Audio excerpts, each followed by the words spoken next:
magturo sa mga kabataan. And you know what? Right after that kind of event, pwede naman si Charlie Kirk at meron po isang nag-i-interview. Mga Gen Z po yung na-interview, mga Gen Z siguro, mga tulad nila Phoebe, nila Faye. Gen Z ba kayo na? Gen Z ba kayo? Check ko dito. Sino yung mga Gen Z dito? Talaga, ha? Kami mga ginseng. Ginseng yung hindi na Gen Z, ginseng na. Ginseng kasi yung iniinom. You know what? And they are asking for reaction to what happened to Charlie Kirk. Ano mo yung mga sagot nila? It's okay, that's good. We're happy. Imagine that. Parang, there's walang empathy. So what happened to the generations? Ano nangyari sa mga henerasyon? Iba na. Kasi nga, marami na rin, hindi na rin bumabalik sa salita ng Panginoon. And we, as a Christian, we should be the one who rally about the importance of reading the Bible. Amen po ba? Sino ba magmamahal ng salita ng Diyos? Yung kanyang mga anak. Tama po ba? Hello? Sabi ng Panginoon, if you love me, you will obey what I command. Sa panahon na po tayo, sabi nga ng isang pastor, American pastor, or American Church pastor, sabi niya nga, this generation is a very wicked generation. Sa panahon na po tayo, talaga mga kapatid, kung saan napakakurap na ng mga tao. Wala na silang takot sa anumang mga bagay. Wala na silang mga parang pinapasukuhan na yun, naiisip nila yung nagagawin nila. Parang bumabalik ulit tayo sa panahon ng Sodom and Gomorrah. The spirit of people is beyond God's spirit. Pero now, muli tayong babalik sa kalooban ng Panginoon. Kung tayo papayag na tayo ay lumayo sa kalooban ng Diyos. Kung tayo papayag na hindi natin maranasan, hindi natin maintindihan ang tunay ng kalooban niya sa atin. Especially sa panahunan natin na yun. Okay? So, open our Bible in Matthew chapter 8, verse 5 to 13. Pero bago ating basahin yan, tayo po muna ay tumayo bilang paggalang sa pagbasa ng salita ng Panginoon.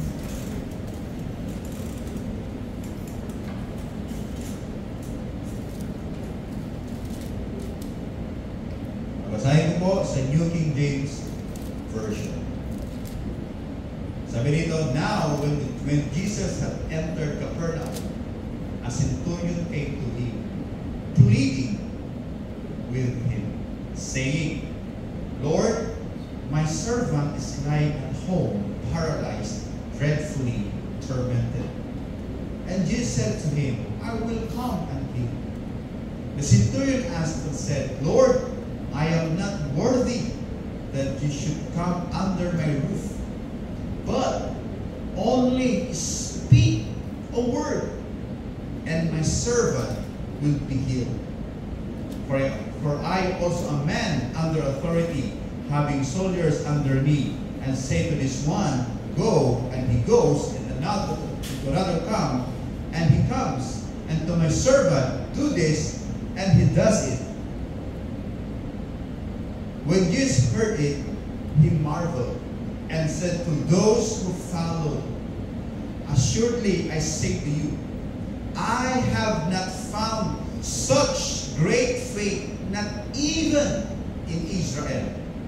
And I say to you that many will come from the east and west, sit down with Abraham, Isaac, and Jacob in the kingdom of heaven. But the sons of the kingdoms will be east out into outer darkness. There will be weeping and gnashing of teeth. Then Jesus said to the centurion, go your way, as you have believed, so let it be done for you. And his servant was healed that same hour. Purihin po ang pagkabasa ng kanyang salita. Ako na po ang bawat isa. Ito po yung tagpo ng isang Roman soldier. Hindi lang po siya basta sundalo, kundi tawag sa centurion. And ibig sabihin centurion, from the word century, he is leading 100 soldier, a 100 Roman soldier. So ibig sabihin, itong taong ito ay isa siyang leader ng isang platoon. Para kung ma-promote ka bilang isang Roman centurion, ay hindi po yan basta-basta ibinibigay sa isang sundalo. Kailangan dadaan ka sa matitinding labanan, disiplina, at pagiging loyal ka sa emperor upang ikaw ay mapili bilang isang centurion. Ibig sabihin, ang mga centurion ng panahon niyon ay matindi ang kanilang mga pinagdadaanan sa buhay ng disiplina para lang manatili sila sa pagiging centurion nila at to have gained respect also sa mga kasama nila. So this man who approached the Lord Jesus Christ is the man of authority. Nang lumapit sa Panginoon. So dito po kay Matthew, kung ating bibigyan po lang ng pansin from verse 1. Transition kasi itong chapter 8 in Matthew from the Sermon of the Mount, tawag po natin, from chapter 5, 6, and 7.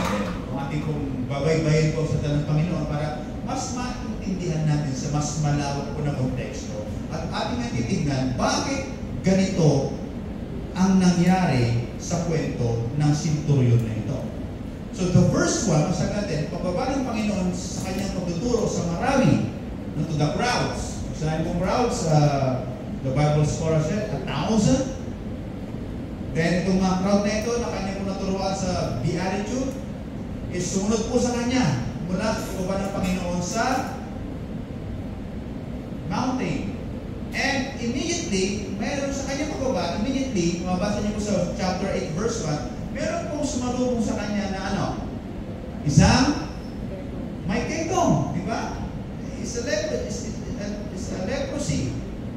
At remember, ang mga taong may ketong during that time, hindi po yan nakikipaghalubilo. Because they are considered unclean. Ano sabi ng Panginoon sa kanya? Lord, make me clean. Ano sabi ng Panginoon?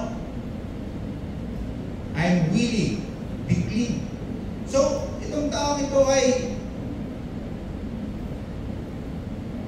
naging malinis. Kumbaga yung kanyang karamdaman ay naalis. Pero hindi sinabi ng Panginoon that you have a great faith. Tama. Hindi sinabi ng Panginoon na, okay, lumapit ka sa akin. I know you have faith. Pero hindi sinabi ng Panginoon sa taong may kinumena na hindi you have a great faith. Kung hindi, sino? Sa isang centurion na wala namang karamdaman. Sa isang soldier, isang centurion na kung saan may kapangyarihan, may posisyon, may kakayahan. Doon sinabi ng Panginoon sa tao na meron kang kakaiba or you have a great kind of faith. Ano ang meron sa centurion po ito? Bakit yung isang leprosy na talagang nakaranas na ng healing? Dapat yung sabi ng Panginoon you have a great faith. Bakit ba? Kanina, bukol-bukol ang mga mukha mo. Di ba? Dahil mong mga sugat. Pero tignan mo naman. Parang nag-coaching. And you have a great faith. Hindi ganun sinabi ng Panginoon. Ang sinabi nila, okay, tahimik ka. Punta ka sa mga pare. At ipasuri mo ang iyong talaga. Yung talagang gumaling ka na. Then, entering Capernaum, suddenly, a soldier, a centurion, sabi ng Bible sa verse 1, a centurion came to him, the word pleading. Hindi ko ma-imagine, no? Ang isang, actually, a centurion, of course, malaking katawan ng mga taong yan. Kasi nga, warrior yan in the battle. Pag may gera po yan, sila yung uuna, sila yung mga nasa battle line. No, sila po yung talaga nunguna doon. Hindi yung parang nakita na nandoon yung mga sa 99 kasi nga elite 100 nasa likod siya. No, he's the one. Kaya nga siya yung centurion leader siya sa battle and he hold the line. Kumbaga itong mga tao ito sanay sa patayan kung patayan ang buhay. Sanay sila doon. Kung dito na mamamatay sa laban to, so be it. Sanay sila doon. Sa ganung klase pagdigma sa kanila. But can you imagine this warrior coming to the Lord Jesus Christ, pleading. Ano yung kanyang pong hinihingi? Para ba palarin siya? Para pagyamanin yung kanyang pamilya?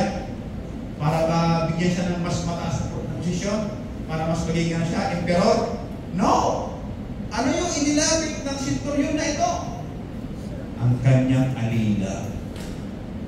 Mga kapatid, alila, hindi parte ng kanyang pamilya. Okay? Hindi niya anak, hindi niya kamag-anak, hindi man nila ito ano-ano. Yung alila noong panahon na yun, mga kapatid, alam niyo po ba, binibili ang mga alila noon? Ang alila noon, ang sa pinakamababang uri ng taon ng panahon na yun. The lowest kind of people, alila. Pero itong senturyon na ito, mukhang hindi alila talaga ang tingin sa kanyang alila kung hindi ka pamilya. Kasi bakit? Ito ang inilabit niya sa Panginoon. Lumapit siya sa Diyos, kay Lord, hindi sa kanyang sarili, kundi sa kanyang nagdidiliryo alila. And the Bible said, pleading. Alam niyo yung word na pleading? Na may explain po natin yan. Sabi ng Panginoon, okay, alila mo, may karamdaman, tormented, okay, I will go. Ano sabi ng Centurion? Lord, teka lang. No need. Just say a word. Naiintindihan ba natin yun? Do we really understand that? Ibig sabihin ng Centurion na yun? Naiintindihan ba natin? When Jesus Christ willingly to come to the place, yung servant na yan, ng Centurion na yan, hindi matanggap ng, kumbaga, pinagbawalan siya. Kumbaga parang, sinabi niya kasi dito, Lord, hindi ka ako manawag dapat na pumunta ka sa akin.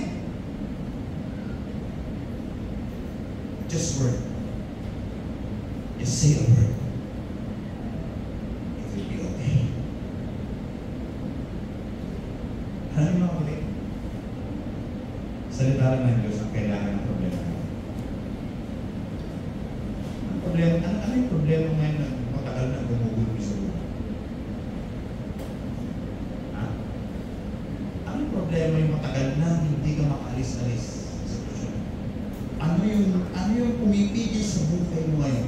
Bakit ngayon, until now, hindi ka pa rin lumalago sa pananampalataya ng Espiritu? Ano yung mga mahanda ngayon? Until now, hindi mo maayos ang relasyon mo sa pamilya mo, sa mga kaibigan mo, anything. Ano ba?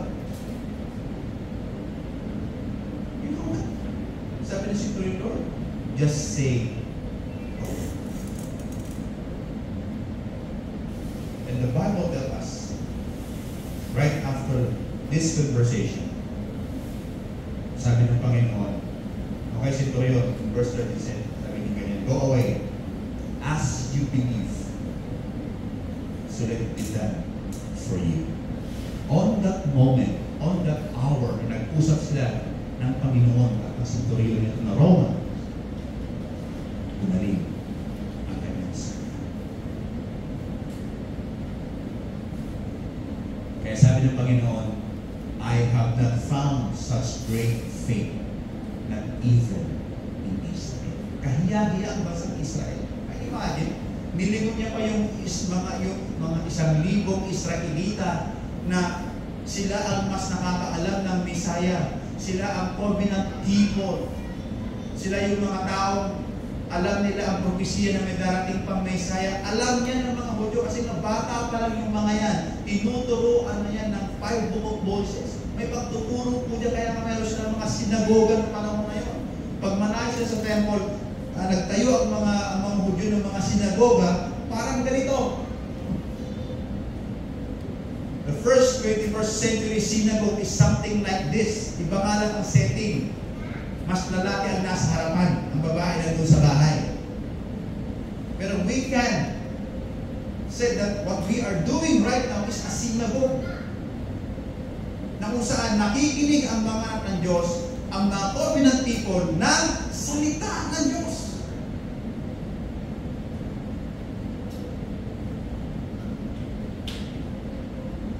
Ito mga tao ito, yes, they know that they have the Messiah. But the problem for them, alam lang nila na may Messiah, pero wala silang pananampalataya. Parang nila, no? Parang tayo, wala ka siya Christian. Then suddenly, may pumasok na sa Hamas. Kung magpuri lupos. Kung magpuri sa Panginoon, umiiyak talaga totoo. Then tayo dito, wala lang. Nakatingin natin sa orasan, di ba? Nakatingin tayo sa mga binabasa natin. Parang walang emosyon. How do you feel? Maramdaman natin. Para isang pastor, nag-preach siya sa bundukan, then suddenly pumasok yung mga rebelde. Sabi niya ganyan, ang hindi lalabas, mamamatay. Ano yung mga naglabasan? Yung mga corporate leader, yung mga simbahan. Tapos nakalabas yung mga iba. Sabi niya, Pastor, preach of the word. Wala namang hipokrito. It's time for us to have a great faith like this centurion. Kumusta ba ang ating pananampalataya? Nandiyan pa ba? Buhay pa ba yung pananampalataya natin? Nararamdaman mo ba na meron kang faith kay Lord? Ha? You still believe? Do you feel your faith? Hello? Ha? Nararamdaman ba ng pananampalataya mo o parang kinukumbisi mo lang sarili mo? Ha? Nasaan ka doon? Yung mga tawag siya na meron tayo tawag kasi na awareness. Kaya sabi ni James, kinlaro niya di ba? You know what? Ang devil din Kung naniniwala kang may Diyos, ang devil din naniniwala siya. Nangangatog pa nga siya pag di ba? James said that even the devil believe that there is God. And the devil is shivering. Nangangatog siya pag alam niya may Diyos. Pero ikaw siya ang faith Kasi pananampalataya. Faith is the only way that we can please the Lord. Hebrews chapter 11 verses. At ang pananampalataya natin pag-uusapan ngayon ay ang pananampalataya ng centurion na ito na hindi siya covenant keeper. Pero siya ay nakakitaan ng higit sa lahat ng pananampalataya. Mga kapatid, I believe right now we need this kind of faith. Amen ba? Kailangan natin ngayon ng isang matinding pananampalataya sa panahon ngayon. Marami ng mga Christian, ang dami ng ng mga churches, pero pananampalataya, wala. They lost their faith in God. Nakalungkot. Nakakapot na yung kumaya. And right now, let us study the faith of this centurion na nakamit sa ating Panginoon.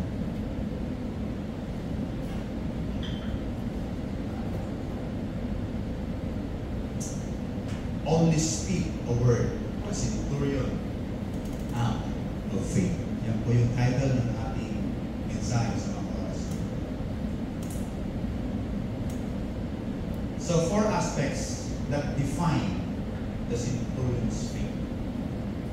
4 na aspeto ang gagawin nga to define yung pananampalataya ng centurion na yun base sa kwento na ating binasa.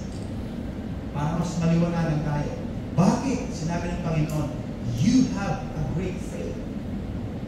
And I hope and pray that right after we define this kind of faith of centurion, nawa po, ma-refresh lalo ang ating pananampalataya sa mga oras na ito. Right after this, nawa po, paglabas natin sa bahay sa bagong ito, talagang ang pananampalataya muli ay umaapoy sa Panginoon.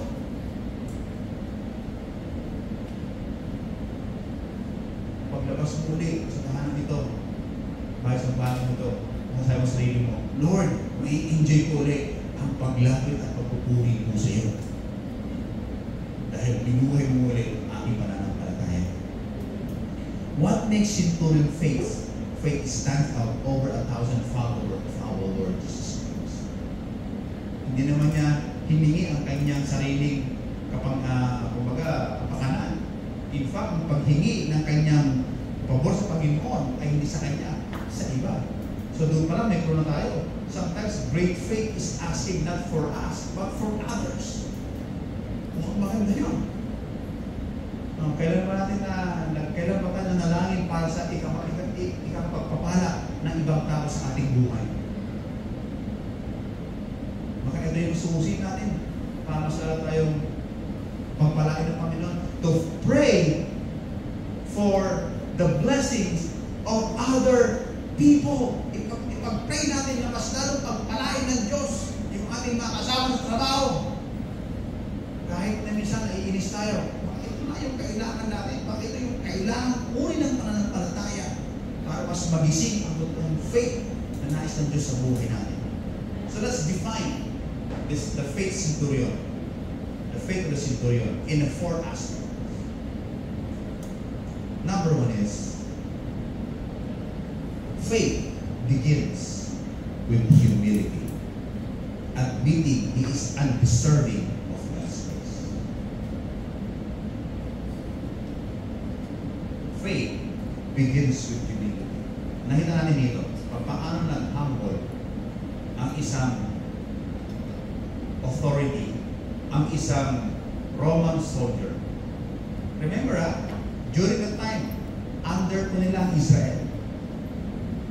So, ibig sabihin, dapat siga-sigaan itong centurion na ito. Why? Because they're under of the government of Roman Empire, ang buong Israel during that time. So walang magagawa ang mga Israel people pag ang mga army ay may pinagawa sa kanila, wala silang magagawa. Pero dito makita natin, in spite na nandoon yung mga position and in spite na nandoon yung sitwasyon ng centurion ito, ano ginawa niya? Nagpakumbaba siya. And the Bible tells us in verse 5 said, a centurion came to him, pleading with him.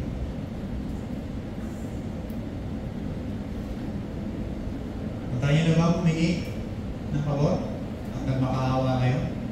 Sino na nakatry niya? Tayo na ba? In one part of your time sa buhay ninyo, humingi kayo ng pabor at nagmakaawa kayo. Try niyo na ba? Wala pa. Sabihin, bless kayo. Ha? Wala? Yung centurion, ginawa niya. Kapatid. Yung centurion mismo ginawa niya sa harapan ng Diyos, sa harapan ni Jesus. Hindi ko ma-imagine eh. May sword. Alam niyo yung parang may brush dito na red. Yun yung mga centurion eh. Luluhod ako ng Panginoon. Magmamakaawa. Oh, come on. You're a warrior. Pero, again, faith begins with humility. Ang pananampalataya ay nagsisimula sa pagpapakumbaba. Admitting that he is undeserving of God's grace. Ano ba ibig sabihin ng pleading? Pleading means making an emotional appeal. Talagang iniiyak mo. Sige na, Panginoon! Hindi ba? Try nyo na bang minsan na ayaw niyong bumili pero bigla kayo napabili? Dahil nakita mo yung isang natitinda na senior citizen is kawawa naman. At binili mo lahat ng kanyang paninda kasi nga naawa ka sa kalagayan na sa ganun edad dapat hindi na nagbibili, naghahanap buhay. You know what? Sa Baguio, meron kong ganyang mga nakikita mga talagang hindi dapat nagtatrabaho pero nagtatrabaho pa sila. Alam, humihinto po ako. Sa mga pinagutang ko na ako po ay naging agent ng isang paninda. Dami ko napupuntahan. At ang humihino talaga ako, binibili ko talaga ng pagkain. Nakawa ko. And this is how the gesture of this warrior sa harapan ng Panginoon. Talagang he plead to the Lord. He made an emotional appeal pagalingin ang kanyang servant. Nabidiniri nyo na. Yun yung kanyang kahilingan. Hindi kahilingan ng kanyang sarili. Kahilingan para sa ibang tao.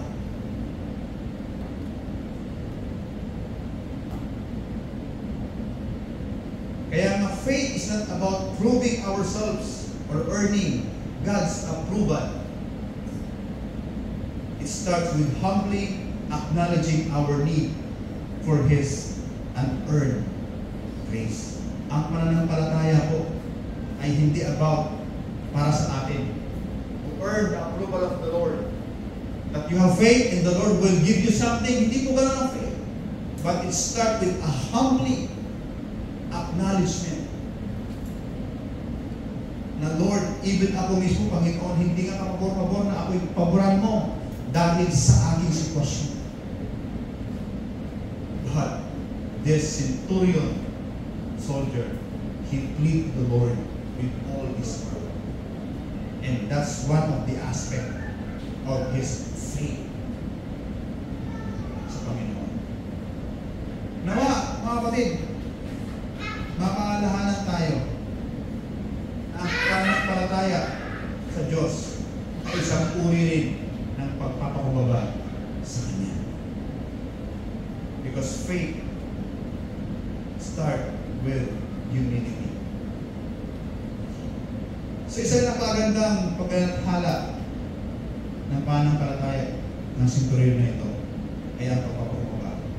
At dahil sa kanyang pagpapakumbaba, ito ay nagpapakita ng isang tunay na pananampalataya. Gayunman, hindi niya natapos ang pagpapakita ng senturyon ng kanyang wagas na pagkakilala kay Jesus. Dahil sinasabi rin sa verse 8, na sinabi pa dito ang Panginoon, sa verse 8 said, Lord, I am not worthy that you should come under my roof. Which is, ito yung pangalawang aspeto so that we can define the faith of a centurion. Real faith honors Christ's authority above personal pride or position. Anong ibig sabihin? Nung in-acknowledge ng centurion yung ng Panginoon, tinawag niya, Lord, you know what? That's very significant during that time. Napakahalaga at napaka-importante yung salitang ito noong panahon na yun. Sa atin kasi ngayon, napaka-casual na lang. Yung word the boss na yun, boss, casual na lang eh, di ba? Minsan, halos lahat ng boss na tingin tawag natin eh. Kahit na hindi naman boss, binuboss natin eh. It's very casual. Yun ang time, yung Lord or yung kapanahon is boss na yun, iba. Hindi mo yung basta-basta binabanggit kung kani-kanino man. That is really addressed to really a certain person lang. Hindi pwede kung kani-kanino. And the centurion addressed Jesus Christ as Lord. Sabi niya, after he plead, after he cried, no? After he made an emotional appeal to the Lord Jesus Christ, bigla niyang sinabi, Lord, stop muna tayo doon.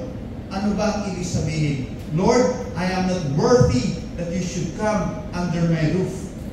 Lord, during the time is a master, an owner.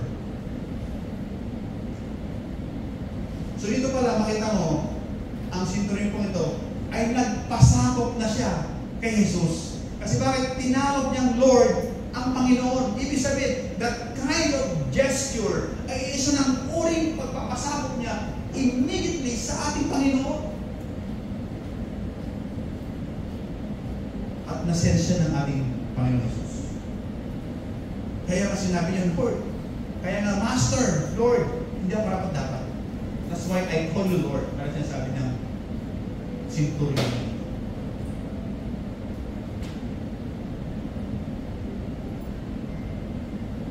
So when the centurion addressed Jesus as Lord, isang agarang pagpapakita ng pagpapasakop na niya kay Jesus.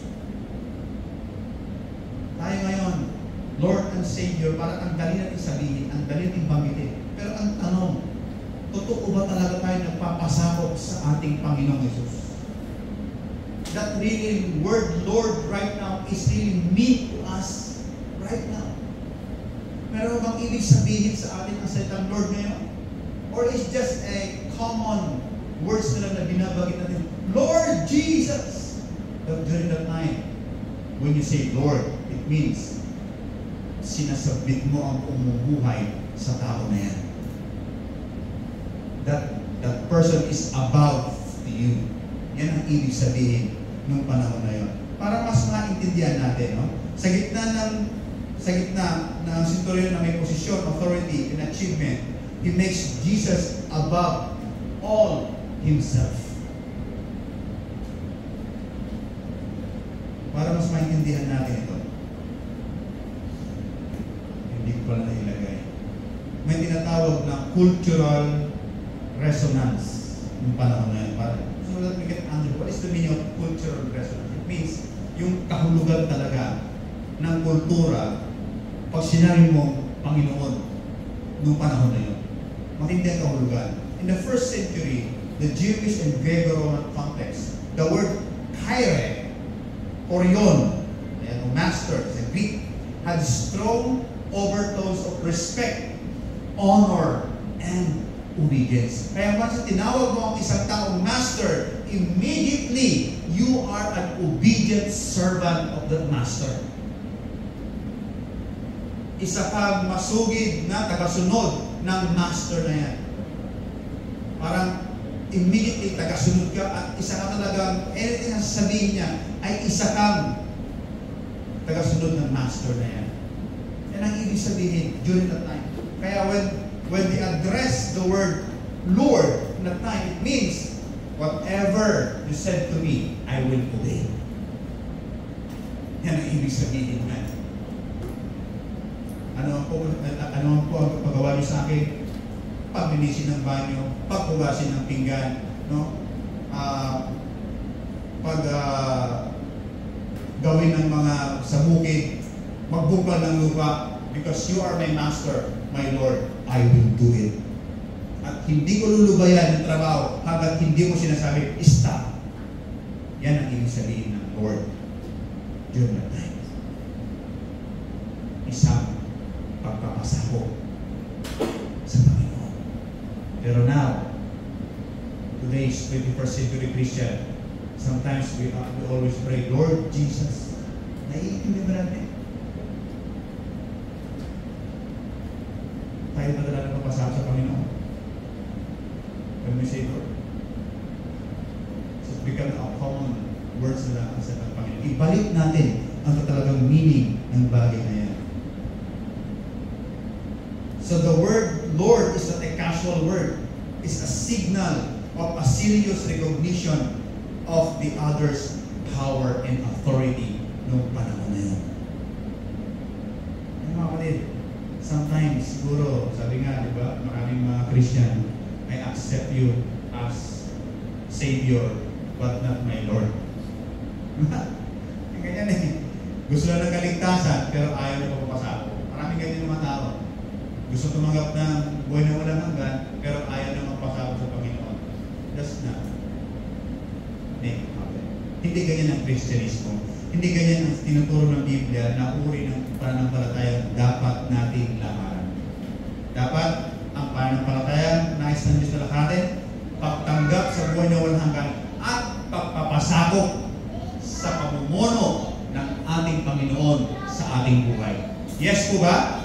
Yan ang ibig sabihin doon. Hindi yung may eternal life ka, pero ginagawa pa rin ang mga bagay na gusto mo. Hindi yun.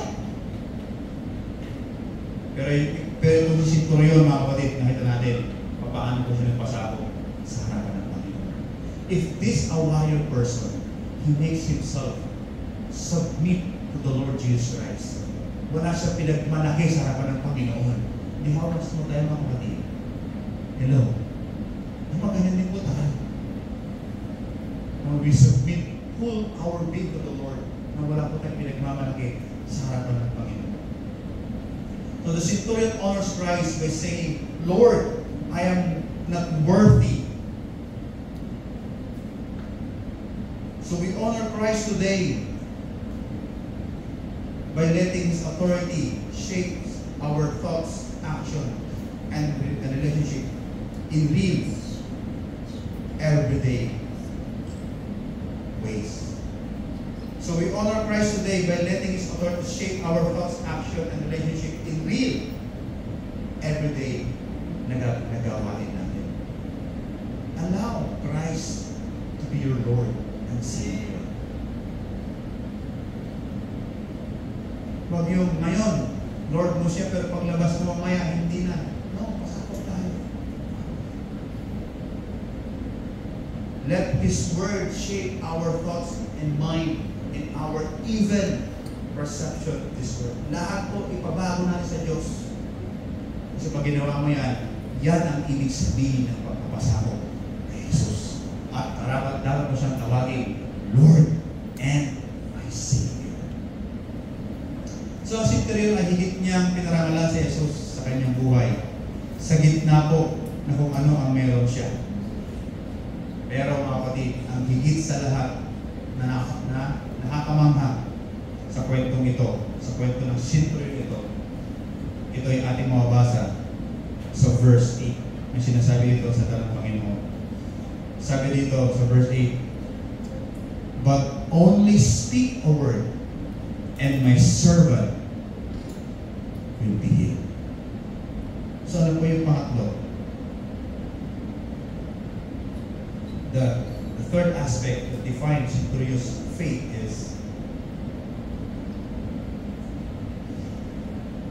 through faith, trust in the power of God's Word without demanding signs, proof, or physical presence. The third aspect to define the faith of a centurion is through faith, trust in the power of God's Word without demanding sign, fruit, or physical presence. When the centurion came to the Lord Jesus Christ, he didn't demand anything. Sige nga Lord, maging malakang mo muna. Sige nga Lord, ipakita mo nga na ikaw talaga yung makapangyarihan. You show a wonder, a sign, or anything, and I will believe. No. Sinabi ng Panginoon, sinabi ng centurion, Lord, salita mo lang. Sagot na. It's just a word. Did you pray that sometimes in your life? Try niyo kung nalain ng ganyan. Lord, pwede ba? Isang salita mo lang. Mamayani sa buhay ko. Did you pray?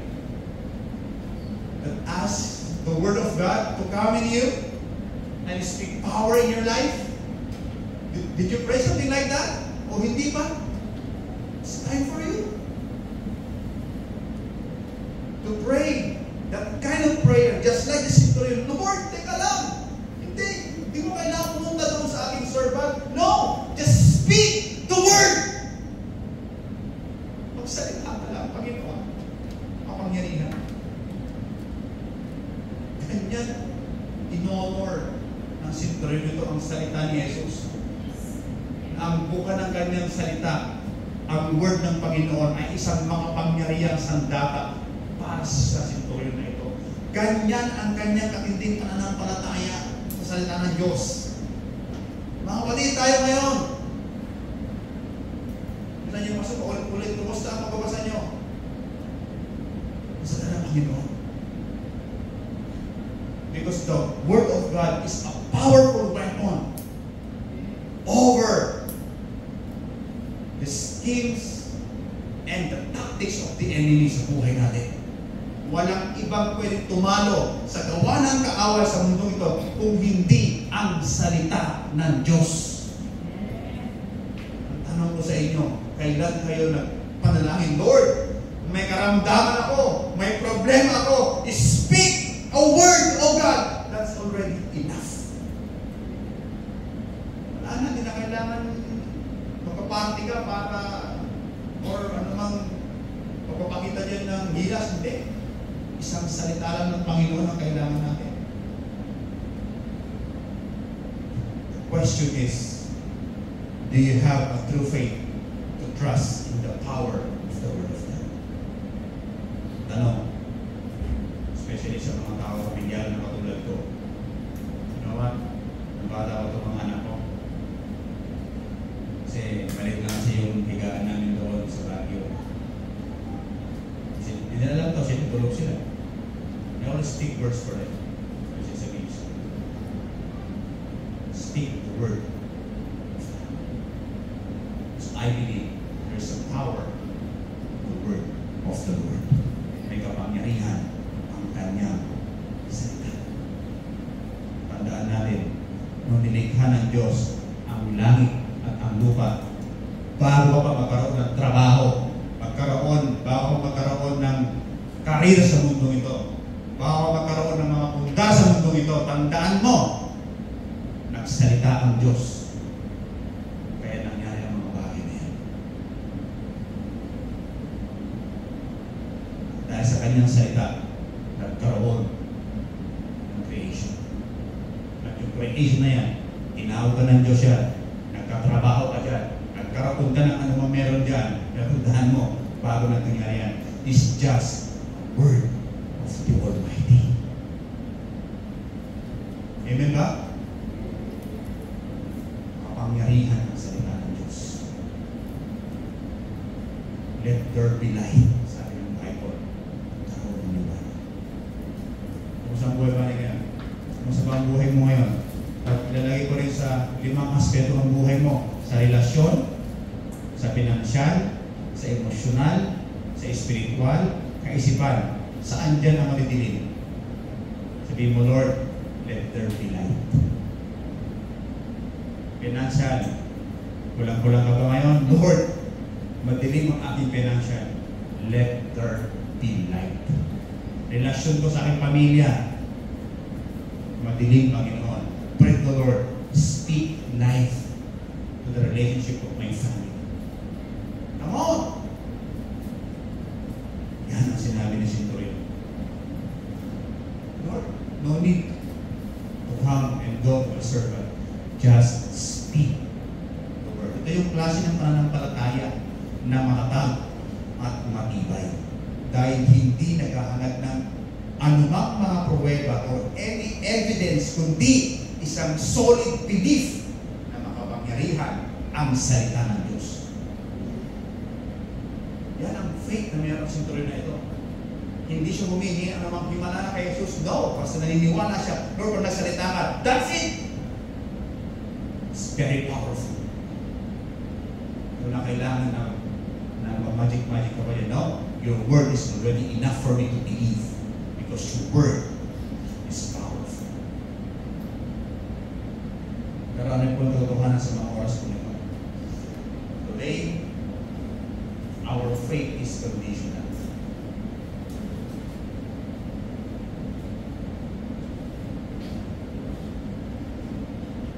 Marami mga tao ngayon, mga kapatid, lumalaki sa Panginoon, may kondisyon ng kanilang pananampalataya. Ano yung ginagawa nila? They demand sign. Siguro ba? Talagang nag-church ako at may nakita ako puting kalabasan ko, ayan, talagang tutugunin ko Lord yung pananampalataya niyo, yung panalangin. Yung mga tao ganyan. Bago maniwala sa Diyos, bago manalig, they demand sign. Ang tawag ko dyan, conditional faith. Madaling mabuhag yan ang pananampalataya. Kasi bakit? Laging na-condition. Ano pa? May mga Christian din. Kapag dumara sa mga problema, they always question, Lord, bakit kami? Araw-araw, almost every day na ako nag-devotion. Almost a day, every Sunday na nga ako ma-absent yun. Bakit ako ba ang dumanda sa problema ito? Totoo ka ba talaga, Lord? Why? Because sometimes we have that kind of logic in our mind that once we become a Christian at pinanghawakan ang salita ng Panginoon, you are now parang bulletproof na hindi ka na tablan ng anumang klase ng gawa ng kaaway. That's false assumption. What happened to Charlie Kirk? You know what? Pwede naman protektahan siya ng Panginoon eh. But why the bullet to go to the neck of this young pastor. Asa po si Charlie? Asa po siya? Na ang kanyang goal ay magkaroon ng transformation ng kabataan. Kaya siya pumunta sa mga university to share the biblical perspective about life.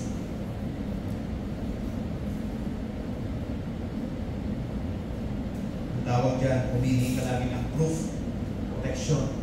Para inaksyon mo na kahit iba, nagsisimba naman ako araw-araw. Or nagpapray ako everyday, malamang malayo na ako sa kapamakan. Sometimes, no. Yes, God can protect us. Pero wala sinabi ng Panginoon na totally wala nang makakagambala sa iyo. Hindi pinangako ng Panginoon yan. In fact, the more you come to the Lord, the more you will experience problems. Tama ba? Tama ba? Struggle is real. The more na ikaw napapahal kong Kristyano ba, struggle is real. Kaya maraming compromiser eh. Conditional faith ang tawag yan. Ano ba? Yung tinatawag ng mga physical presence. Ano itong mga tao to? Ito yung mga tao na mas nakapag-worship sila pag ang mga gamit ay mga Yamaha, yan, mga Marshall, yung mga gitar, mga mahalin, mas nakapag-worship sila. Maganda yung mga slides, maganda yung simbahan, yung mga tao gusto sila sa mga magandang simbahan. Kasi bakit? Pag nakita na yung mga physical aspect, nasabi nila, ay, itong sarap ng puri sa Diyos. Yeah. Conditional faith. Most of the time, God's presence we will experience in the wilderness. Amen. Moses experienced God's presence in the wilderness. Daniel experienced God's presence in the midst of the lion. Jonah experienced God's presence under the belly of the big fish. Jesus Christ experienced the Spirit of God in the wilderness. Ito yung mga tao masyadong mga physical ang kanilang tinitignan. Na para ba mas ginagana silang maglingkod pag maganda yung mga pinupuntahan nilang lugar. Pag mas komportable sila sa kanilang mga upuan, pag maganda yung aircon, pag hindi sila eto, mas nabibig nila, Lord, I want to worship in this place. Mali. That faith is conditional. Then ang pananampalataya, mga kapatid, simple lang ang pananampalataya. Isang solid belief sa Panginoon. Tapos,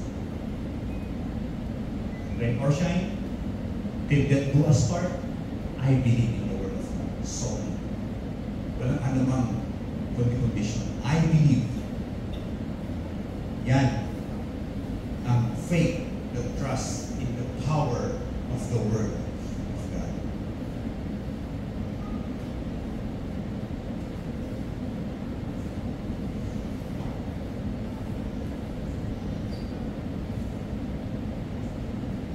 Conditional faith depends on feeling, proof, but real faith depends on God's character and promises. Amen ba? Conditional faith, uulitin to, nakadepende sa nakaramdaman at sa mga bagay na nakikita. Pero ang totoong pananampalataya may katatagan, nakadepende yan sa karakter ng Diyos at sa kanyang mga pangako. Kahit ikaw ay nasa pinakamababang part ng buhay mo, hirap na hirap ka na, you still have the faith because God's character and the promise of God is still there. Yan ang ibig sabihin ng pananampalataya. At yan yung ginawa ko ng Roman centurion. So ang tunay ng pananampalataya ay manalig sa Diyos dahil sa Kanya, hindi dahil sa nakikita o nararamdaman natin. Faith is not because of what we feel, of what we see. Faith is based on God and His promises. Amen ba? Yan, pananampalataya. Solid faith ang tawag niya. And yan yung ginawa ng centurion. sinabi niya sa mga tagasunod niya na almost 1,000, wala akong nakita ganitong klaseng mananampalataya sa buong Israel. And shame to Israel people na isa pang dayuhan ang nakatuklas ng isang matinding pananampalataya. Grabe yun. Kumbaga sa mga Ilocano, turo sa amin magluto ng dinigdig. Pero can you imagine, ang nagluto ng pinakamasakit na dinigdig ay taga-Pampanga pa. Pero parang it's a shame for us sa Ilocanos. Imagine, dapat tusino sila magaling, pero pagka sa dinigdig magaling sila. Pero parang gano'n. Same happened in the time. Yung pagtitiwala ng senturyon sa salita ni Jesus na walang anumang hinihinging fruit or sign ay isang matibay na uri ng pananampalataya na dapat nating makita at dapat din nating matularan sa ating buhay. Nasukat din ang genuine faith ng senturyon ito dahil hindi lang sa tiwala sa Word of God o sa Word ni Jesus ang ginawa ng senturyon ito, sapagkat kundi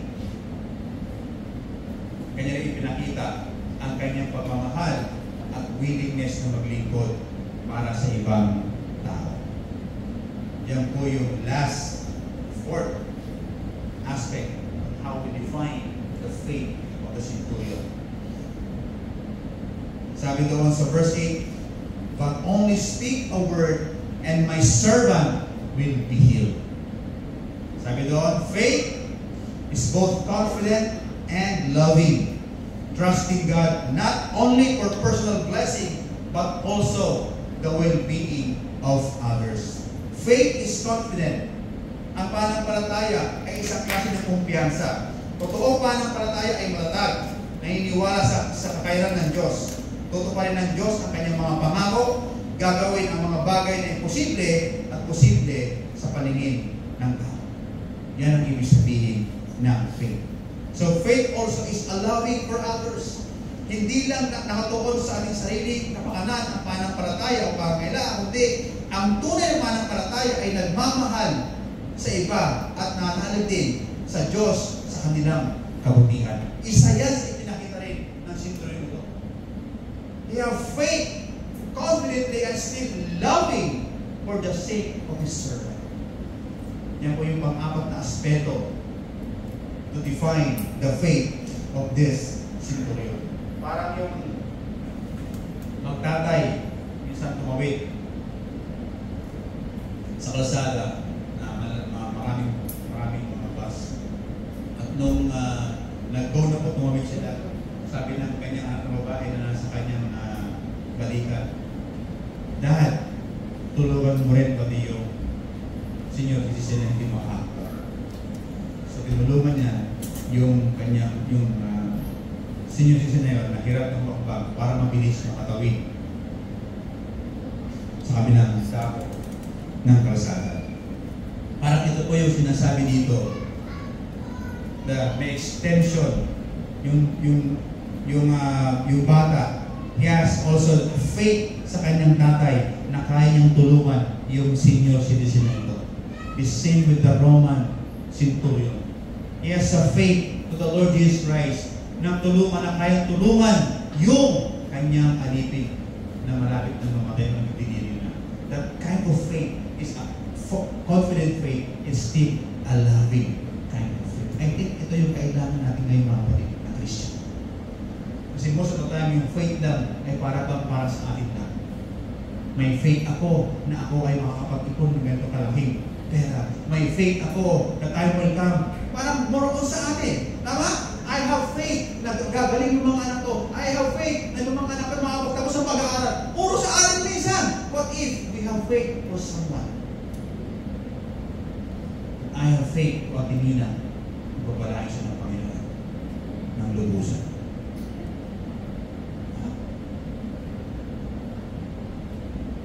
Ito naman yung dapat tignan. So it's faith that is loving and also confident in the sight of God.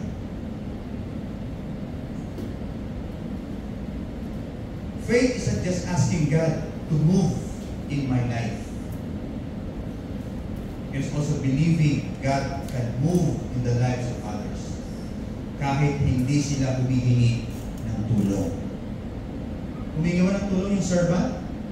Ng centurion? No. Yung centurion mismo ang nahabag sa kanyang servant.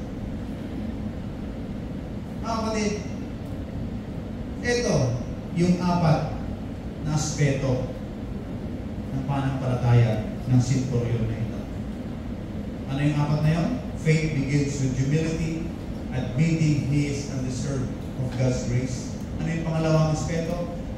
Real faith honors Christ's authority above personal pride or position. Ano yung pa?